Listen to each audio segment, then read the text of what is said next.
एक गांव में रहने वाला एक जवान लड़का अपनी पुरानी यादों को न भूल पाने और एक ही चीज के बारे में बार बार सोचने की आदत से परेशान था। अगर उसे कोई कुछ कह देता या उसके साथ कुछ बुरा हो जाता तो वो बस उसी घटना के बारे में पूरा दिन सोचता रहता। वही बात उसके दिमाग में हर समय घूमती रहती। फिर या तो अपने साथ हुई इस घटना के लिए अपनी किस्मत या भगवान को कोसता या फिर उस इंसान से बदला लेने के बारे में अपने दिमाग में योजनाएं बनाता रहता। अपनी ज्यादा सोचने की आदत की वजह से न तो लोगों के साथ उसके अच्छे संबंध थे और न ही कोई कार्य अच्छे से कर पाता। हर समय वह किसी तनाव और मानसिक अशांति की स्थिति में रहता। उसकी ऐसी हालत को देखकर उसके एक मित्र ने उसे सलाह दी कि यहाँ पास के ही एक बौद्ध मठ में एक जैन मास्टर रहते हैं, तुम उनके पास जाओ, वो तुम्हारी इस मानसिक समस्या का कोई न कोई समाधान अवश्य बता देंगे। अपने दोस्त की बात मानकर वो लड़का उस जैन मास्टर के पास चला जाता है और अपनी समस्या उन्हें बताता है। वो बताता है कि कैसे मैं किसी एक ही घटना के बारे में बार बार सोचता ही रहता हूँ और पुरानी बुरी बातों को याद कर करके उन्हें भूल नहीं पाता। लड़के की समस्या सुनने के बाद जैन मास्टर बिना कुछ कहे वहां से उठकर मठ के अंदर चले जाते हैं। जैन मास्टर के बिना कुछ कहे मठ के अंदर चले जाना उस लड़के को थोड़ा अजीब सा लगा, लेकिन वो वहीं पर बैठा रहता है। थोड़ी देर बाद वो देखता है कि जैन मास्टर एक गिलास में पानी भरकर उस लड़के की तरफ आ रहे हैं। जैन मास्टर उस लड़के के पास जाकर खड़े हो जाते हैं। तब लड़का भी उनके सामने खड़ा हो जाता है। जैन मास्टर उस लड़के से पूछते हैं कि बताओ इस गिलास का वजन कितना होगा। लड़के ने कहा कि मैं एकदम सटीक से तो नहीं बता सकता, लेकिन ये गिलास ज्यादा भारी नहीं होगा, इसका वजन थोड़ा कम होगा। अब जैन मास्टर ने थोड़ा गंभीर होकर पूछा, अब ये बताओ कि अगर मैं इस गिलास को थोड़ी देर ऐसे ही पकड़कर खड़ा रहूं तो क्या होगा। लड़के ने कहा कि कुछ भी नहीं होगा। जैन मास्टर ने एक बार फिर पूछा कि अगर मैं इसी गिलास को 1 घंटे तक पकड़कर खड़ा रहूं तो क्या होगा। तो उस लड़के ने जवाब दिया कि आपके हाथों में दर्द होने लग जाएगा। जैन मास्टर ने फिर प्रश्न किया कि अगर मैं इस गिलास को ठीक इसी तरह पूरा दिन पकड़कर खड़ा रहूं तो क्या।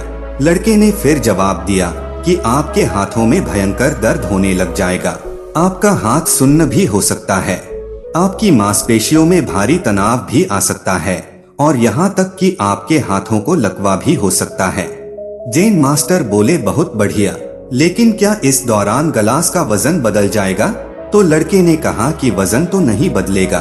तब जैन मास्टर ने अगला प्रश्न किया, भला फिर हाथों में दर्द मांसपेशियों में तनाव क्यों आया। लड़के ने फिर जवाब दिया कि बहुत समय से पकड़े रहने के कारण। जैन मास्टर ने फिर से प्रश्न किया कि अभी इस दर्द से छुटकारा पाने के लिए मुझे क्या करना होगा। तभी लड़के ने जवाब दिया कि आप इस गिलास को नीचे रख दीजिए। जैन मास्टर ने कहा कि बिल्कुल सही, हमारे जीवन की परेशानियां भी कुछ इसी तरह की होती हैं। इन्हें कुछ देर तक अपने दिमाग में रखें, तब लगेगा कि सब कुछ ठीक है। अगर इनके बारे में ज्यादा देर तक सोचें तो आपको पीड़ा होने लग जाएगी। अगर वही परेशानियां हमारे दिमाग में घर कर ले तो फिर ये आपको अशांत और पागल करने लग जाएंगी और आप कुछ भी नहीं कर पाएंगे। जैन मास्टर ने उस लड़के से कहा कि अपने जीवन की पिछली गलतियां और घटनाओं के बारे में सोचना जरूरी है, लेकिन अगर तुम एक ही बात को पकड़कर बैठे रहते हो तो ठीक इस गिलास की तरह यह भी तुम्हारे जीवन में दर्द पैदा कर देगा। अगर आज तुम अपने अतीत को लेकर बैठे रहे तो तुम्हारा वर्तमान भी हाथ से निकल जाएगा और भविष्य में इसके लिए पश्चाताप करोगे। तुम अपने अतीत के लिए जैसा इंसान बनना चाहते हो या फिर जिन गलतियों के लिए पश्चाताप कर रहे हो तो तुम आज से ही वो इंसान बनने का प्रयास करो। कोशिश करो कि तुम ऐसी गलतियां न करो जिसके लिए तुम्हें भविष्य में पश्चाताप करना पड़े। इसलिए चिंता बंद करो और अपने आज के कर्मों पर ध्यान दो, क्योंकि चिंता व्यक्ति को उसकी चिता तक ले जाती है। बड़ी समस्या तो दूर की बात है, छोटी सी चींटी जैसी समस्या भी चिंता करने से नहीं सुलझेगी। चिंता एक झूले की तरह है जो आपका ध्यान इधर उधर हिलाती है। चिंता हम तभी दूर कर सकते हैं जब हम समझदारी और पूरे निश्चय से अपना कर्म करें। अपनी सारी समस्याओं को डिटेल में लिखें, अपनी सारी चिंताएं ऐसे लिखें जैसे हम अपनी प्रॉब्लम्स दूसरों को समझा रहे हैं। इससे आपका मन तो हल्का होगा ही और आपको सल्यूशन के बारे में सोचने में आसानी भी होगी। दूसरा स्टेप, कम से कम 3 सल्यूशंस लिखिए, चाहे वो आपको कितना भी बेकार लगे। इसे बाद एक बहुत ही प्रैक्टिकल एडवाइस है। कोई ऑप्शन अगर समझ में न आए, और ऐसा जरूर होगा, जब कोई प्रॉब्लम सच में गंभीर होगी, तब जो ऑप्शन सबसे ठीक लगे उसी के साथ आगे बढ़ जाएं और स्टेप बाय स्टेप उसको लिखना शुरू कर दें। अगर 5 मिनट बाद आपकी सारी चिंता दूर हो गई तो बढ़िया है, नहीं तो दूसरा ऑप्शन उठाइए।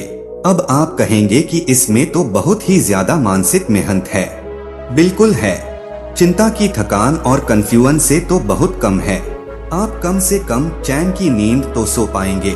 पहले जमाने में जहाज के दरवाजे लोहे के एयर टाइट से बनाए जाते थे, जिसमें अगर जहाज में पानी भर जाए तो कम से कम उन्हें सील किया जा सके, जहाज कभी भी पूरा न डूबे। क्योंकि समुंदर की तली में बैठा जहाज किसी भी काम का नहीं होता। आप भी अपने जहाज के कप्तान हैं, जहां भूत और भविष्य की चिंताओं को उन्हीं के कमरे में सील कर सकते हैं। ऐसा करने के लिए ये 2 चीजें करें। सुबह उठकर सोचिए कि मेरा पिछला जीवन कल खत्म हो गया, आज मैंने नया जीवन शुरू किया है। अगर मैंने आज को संभाल लिया तो मैं आने वाले कल को कल में ही संभाल लूंगा। ऐसा बार बार सोचने से इंसान भटकना छोड़ देता है। भविष्य की तैयारी करने का सबसे अच्छा तरीका है अपनी सारी शक्ति, सारा जोश आज में लगा दो, जिससे चिंता को दोबारा प्रकट होने की जगह ही न बचे।